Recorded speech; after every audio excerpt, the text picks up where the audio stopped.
A torcida do Ceará tá tendo pesadelo com o Gilberto até hoje. Nos 2 últimos jogos só deu o Gilberto brocando o vozão. E que bom ter Gilberto no elenco, Rasta. Que bom!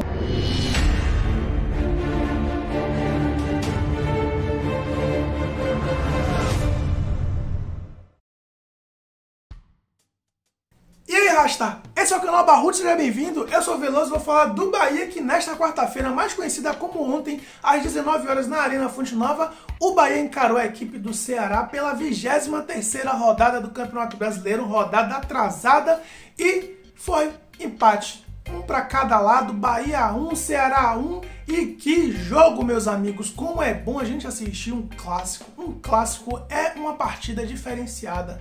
Os nervos ficam à flor da pele, tudo pode acontecer, nada é definido até que o juiz apite o final do jogo. E que juiz FDP, que juiz fraco, como é que bota um juiz horrível, um árbitro horrível para apitar um jogo como aquele, um clássico onde tudo podia acontecer. Ele dava os cartões amarelos de acordo com o time do Ceará. O time do Ceará sofria uma falta, caía para cima dele, ele puxava o amarelo e dava. Todo mundo que pedia um amarelo, ele dava. Que bom que pelo lado do Bahia ele passou a fazer a mesma coisa, porque quando o Kleber no segundo tempo pegou o Germán Conte, os jogadores do Bahia foi lá, pediu o amarelinho e ele foi lá e deu.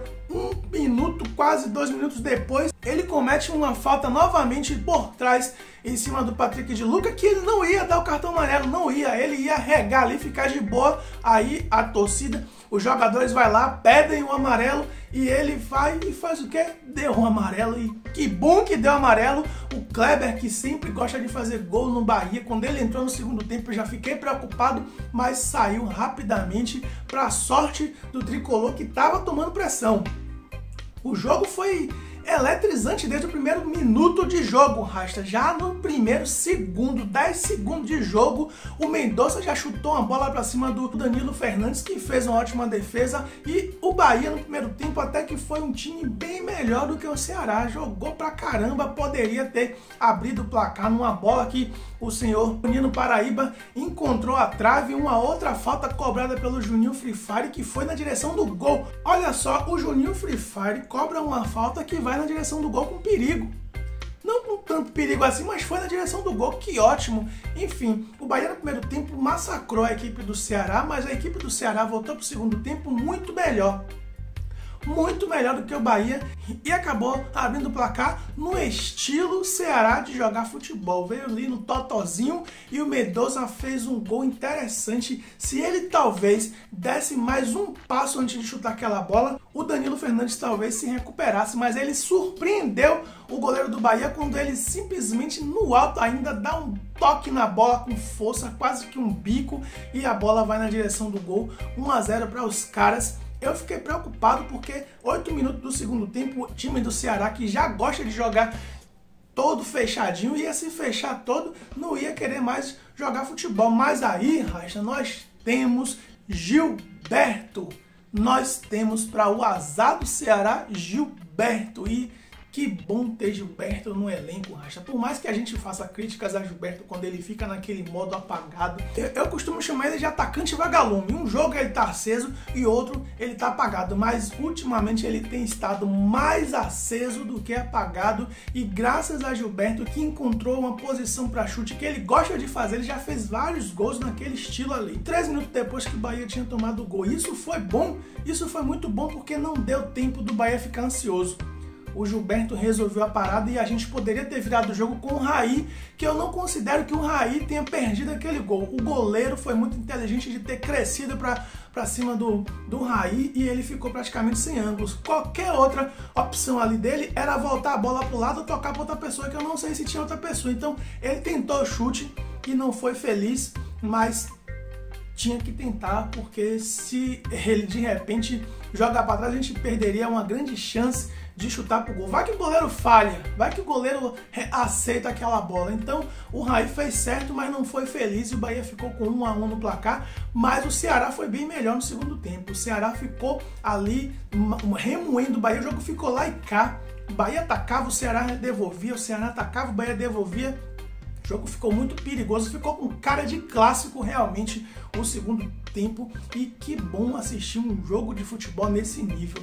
E não foi tão ruim o empate, eu não considero o empate ruim. Como eu falei no pré-jogo, clássico é clássico. Tudo é imprevisível. O time que estiver em menor vantagem, que estiver em uma situação ruim no campeonato, vai crescer, vai ganhar uma energia, vai ser energizado e vai se tornar um time de futebol competitivo.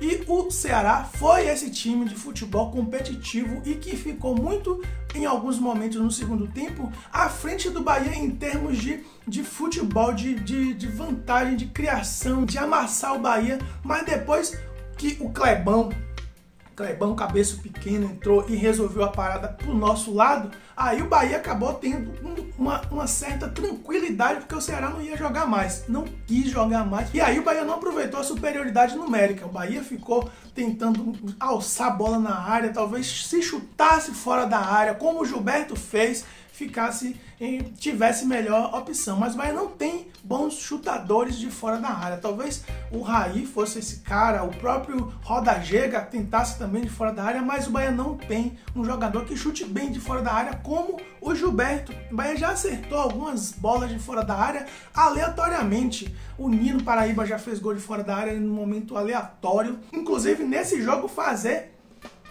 um golaço também de fora da área. Ele que eu costumo dizer que tem um chute perpendicular, mas ultimamente tem acertado bem os chutes, mas ele não costuma chutar bem de fora da área. O Bahia precisa chutar de fora da área nessas situações, porque ficar alçando aquelas bolas sem nenhuma pretensão, porque ele vai na aposta, chuta de qualquer jeito para ver o que vai dar. Isso nunca vai dar certo, isso uma vez ou outra vai dar certo, nem sempre vai dar certo. E foi assim que o Bahia não conseguiu, com uma superioridade numérica, agredir o Ceará o suficiente para fazer o gol. E o Ceará fazendo cera, assim, a questão da cera, qualquer time vai fazer cera, inclusive o Bahia. Se o Bahia tivesse na situação do Ceará com um homem a menos, fora de casa, com um empate, que não seria um péssimo resultado, um empate fora de casa, o Bahia ia fazer cera também, Rasta. Não venha com essa dizer, que time medíocre do Ceará fazendo cera. O Bahia ia fazer cera também, e o Bahia já pagou caro por não ter feito cera. O Bahia, em outras situações, já pagou caro pelo time estar empatando, não segurar a bola da forma correta, da forma que deveria segurar e tomar o segundo gol no finalzinho do jogo. Então, a cera faz parte do futebol. Eu não gosto daquele tipo de cera do tipo que o Sampaio Corrêa fez naquela final da Copa do Nordeste, que os caras ficavam simulando contusão, o goleiro caindo toda hora, os caras ficavam 300 caindo ao mesmo tempo para poder parar o jogo. Isso é ridículo, mas segurar a bola, devolver para a zaga, ficar ali remoendo na lateral, no escanteio, chutar a bola no coleguinha para poder sair, isso aí eu não sou contra não. Agora ficar simulando, sair, quando troca de companheiro, quando troca de jogador, o cara fica andando em campo, cai, para isso aí é tenso, mas não é infringir a regra do futebol. Então tá tudo certo, a gente tem que aceitar. O que a gente tem que fazer é, quando tiver a bola ao nosso favor, trabalhá-la suficiente para chegar no gol e acabar com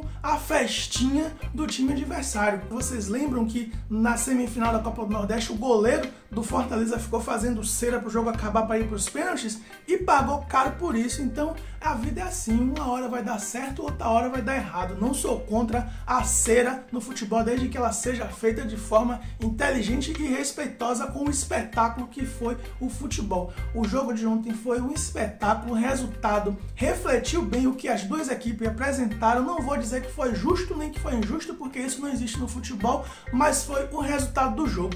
Com relação à escalação, eu só faço uma ressalva a Jonas, mas o senhor Guto Ferreira explicou muito bem na coletiva que ele não estava confortável de colocar o Juninho e o Danielzinho no meio do campo, porque não tem porte físico para isso. Eu concordo com ele. O tenso é que a gente não tem um jogador para fazer jus ao que ele queria. Ele só tinha o Jonas, que só conseguiu jogar meio tempo, porque no segundo tempo já não aguentava mais, pediu para sair, e aí ele teve quem para colocar no lugar? Lucas Araújo, que eu esperava que nem vestisse mais a camisa do Bahia, e aí vestiu para tomar cartão amarelo e prejudicar mais ainda o Bahia, que teve que substituí-lo novamente, e ele coloca o Edson, que estabilizou aquele meio do campo do Bahia.